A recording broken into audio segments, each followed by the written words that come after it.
forward. Pakistan is committed to this approach.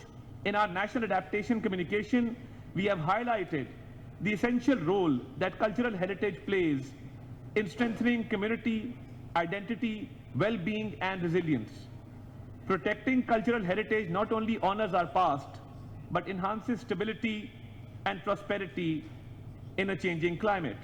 I am encouraged by the growing consensus here and across the global community that cultural heritage, indigenous knowledge, and resilience of traditional practices are powerful tools in our climate action toolkit. Together, we can champion these approaches, building on the progress we have made here in Baku and carrying it forward into our collective ambition and commitment at COP30.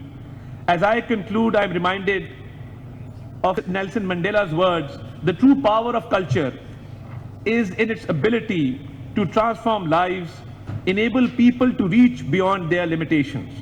Yes, ladies and gentlemen, culture is not only an inheritance from the past, it is a living, breathing force that shapes our present and empowers us to create a better future. Through culture, we find resilience, innovation, and solidarity, the very qualities we need to confront the climate crisis. As representatives of our nations, we are custodians of this powerful legacy. Let us use it to unite and inspire, to preserve and to progress. In our commitment to cultural resilience, we can lead by example, showing the world that the heritage and traditions we cherish are not just reminders of where we've been, but beacons guiding us towards where we can and must go. Together, let us build a world where culture continues to transform lives, uplift communities, and inspire solutions for a sustainable future. I would like to conclude with a saying of the Holy Prophet Muhammad, peace be upon him. In kamatis sa'atu wa fi yadi ahdikum fasilatun fa in istata'u an la takuma hatta yagrisaha fal yagrisha. The Prophet says, peace be upon him, that if the final hour comes upon you and you have a sapling in your hand, you must plant it before the final hour comes. Thank you, ladies and gentlemen.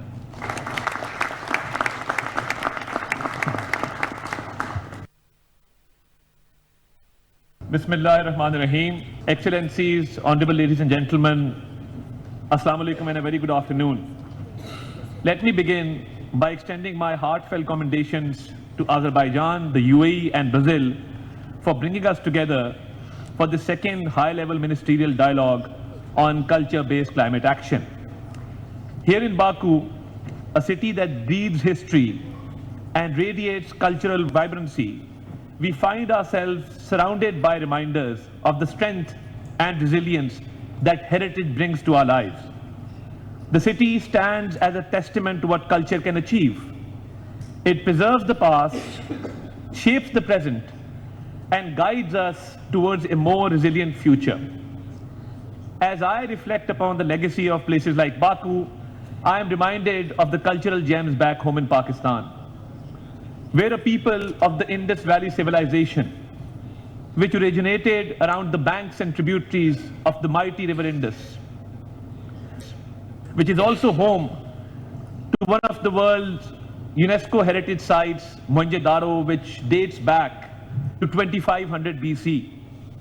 Pakistan is also home to 4 out of the 13 world's highest peaks, including K2, which is the second highest peak in the world, and which is surrounded by the province of Gilgit-Baltistan, where many indigenous people reside.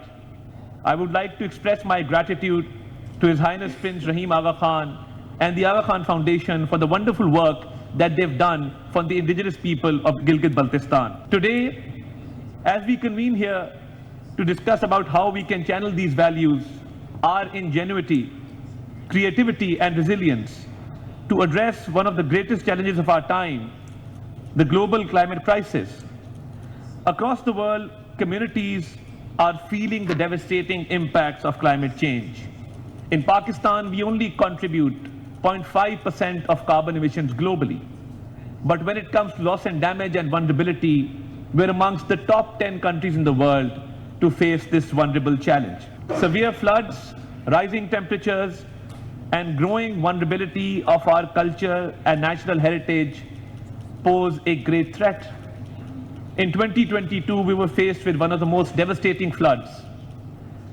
Thousands of people, including indigenous people, were displaced. When we come to calculate loss and damage, we were caused a damage of $13 billion.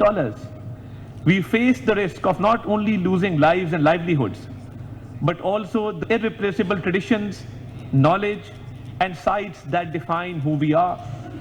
If we hope to alter this course, we must unite to bring forth our most innovative and inclusive ideas. As representatives of culture in our nations, we hold the responsibility to advocate for the role of culture in driving climate action. I commend Azerbaijan's leadership for bringing this agenda forward and for fostering a dialogue that emphasizes the interwoven nature of cultural heritage and climate resilience. In Pakistan, we understand that climate action must also mean protecting our cultural heritage and integrating cultural perspective into adaptation efforts. We see this not only as an obligation to preserve our past, but also as an opportunity to build a sustainable future that respects and includes all voices. Culture-based solutions can help us adapt to the immediate impacts of climate change while equipping us with the resilience to face future challenges. 29 सकाफती Virsa और मौसमियाती तब्दीली के आला सतह वज़ारती dialogue में वफाकी वज़ीर इत्तलात और नशरियात अता तारड़ खिताब कर रहे थे। उन्होंने कहा कि पाकिस्तान खूबसूरत और सकाफती मुल्क है। सकाफत के लिहाज से और सियाहत के फ़रोग के लिए मिलकर काम करना होगा। पूरी दुनिया में इस वक्त मौसमियाती तब्दीली एक बड़ा चैलेंज है।